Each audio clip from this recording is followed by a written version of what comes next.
মুসলমান, দুনিয়া থেকেই তুমি তোমার আমল তৈরি করো।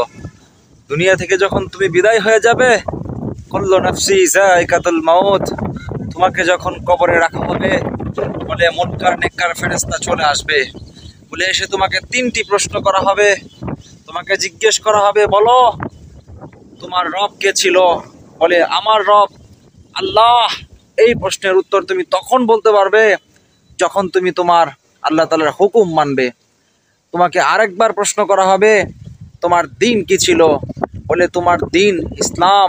বলে এই প্রশ্নের জবাব তুমি তখন দিতে পারবে যখন তুমি তোমার দিনের উপর চলবে, তুমি তোমার দিনকে মানবে, সমস্ত হুকুম আহকামের ভিতরে তুমি অটল থাকবে আর ইখলাসের সাথে আল্লাহর হুকুমের উপর অটল থাকবে। তখন তুমি তোমার এই প্রশ্নের উত্তর বলতে পারবে। 3 নম্বরে তোমাকে প্রশ্ন করা হবে, বলে তোমার নবী কে ছিল? নবী করিম সাল্লাল্লাহু আলাইহি ওয়াসাল্লাম। বলে এই প্রশ্নের জবাব তুমি তখনই বলতে পারবে যখন তুমি ওনার সুন্নতকে অনুসরণ করবে, যখন তুমি ওনার জিন্দেগি তোমার ভিতরে ফিট করবে, যখন তুমি ওনাকে মহাব্বত করবে, ওনার হুকুম আহকামগুলি তুমি সুন্নতের সাথে পুরা করবে। তোমার পুরা বডির মধ্যে সুন্নত, পুরা জিন্দেগির মধ্যে সুন্নত তুমি কায়েম করো, বলে দুনিয়া এবং আখিরাতে তুমি সফল হয়ে যাবে।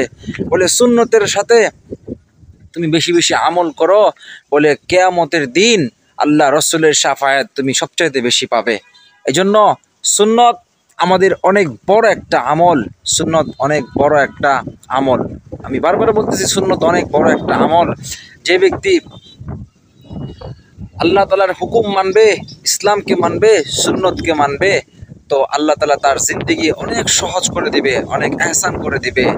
তো আজকে থেকেই, এখন থেকেই, এই মুহূর্ত থেকেই আমরা সকলেই সবাই আল্লাহর হুকুম মানবো 1, আর ইসলামকে মানবো, দ্বীনকে মানবো 2, 3 নাম্বার নবীর তরিকা, নবীর সুন্নতকে মানবো। এই 3টা জিনিস আমরা বেশি বেশি আমল করব, তো আল্লাহ তাআলা দুনিয়া এবং আখিরাতে আমাদের বালাই দান করবেন ইনশাআল্লাহ। দাওয়াতের নিয়তে ভিডিওটা একটু শেয়ার করে দিবেন, আশা করি বহুত ফায়দা আসবে। আসসালামু আলাইকুম রাহমাতুল্লাহি ওয়া বারাকাতুহু।